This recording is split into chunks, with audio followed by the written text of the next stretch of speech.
Jimmy Carreras. He was my friend, and he wanted to know about the war. And I used to lie and look into the trees, and I would start crying. And he would say, "Tell me about it, Angel. Go on, tell me about it." And I would look into the trees, and I would tell him about it, because I was for 3 years in a concentration camp, and I had a most awful time.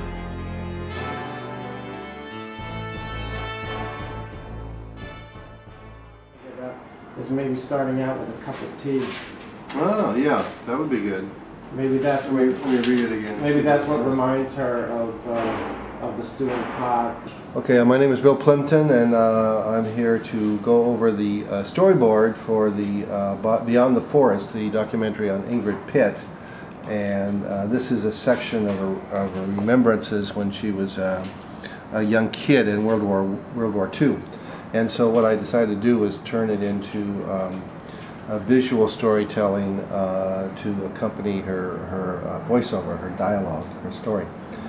So you can see here she's looking out the window into the trees. Then we zoom into the trees and we see that they're on snow, and they become this vertical shape, and then those turn into Gestapo boots. And then we zoom back to the Gestapo boots, and we see the kids going off into their the internment camp.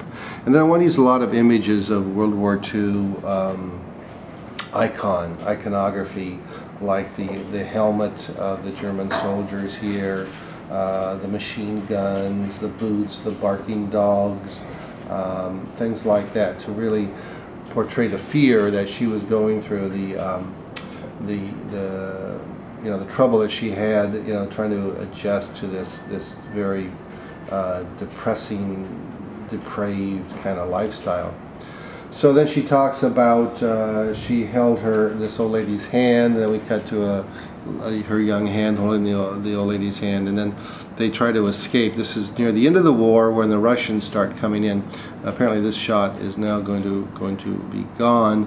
So we have the Russian bombers coming in to liberate the camp.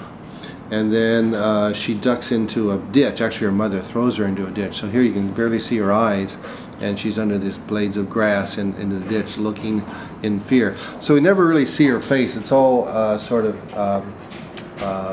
very reflections and shadows and what she sees. So you don't really see her face, and I wanted to keep it that way, so it's more of a personal story rather than us looking at her. It's sort of her POV. And then here's some Russian boy, apparently, who is a Russian boy? What is he? Yeah, he's a Russian. Yeah, she has a crush on, and he wants to turn her in to the authorities, to the Russians, and apparently she falls in love with the boy. And then her mother, to survive, is making the food for the camp, for the transitional camp. And then when they see a Lancaster falling from the sky and crashing and burning in the woods, and they all rush to the burnt Lancaster, and the pilot actually survives, and here he is here, escaping from the wreckage of the Lancaster, and he's got with him a radio, and so we have a close-up of a radio. I don't know if this is the right radio. We're going to have to do some research. And this is the last shot, and you do see her, young Ingrid Pitt, and she puts on the headphones and listens to Winston Churchill talking about the war being over. And this is the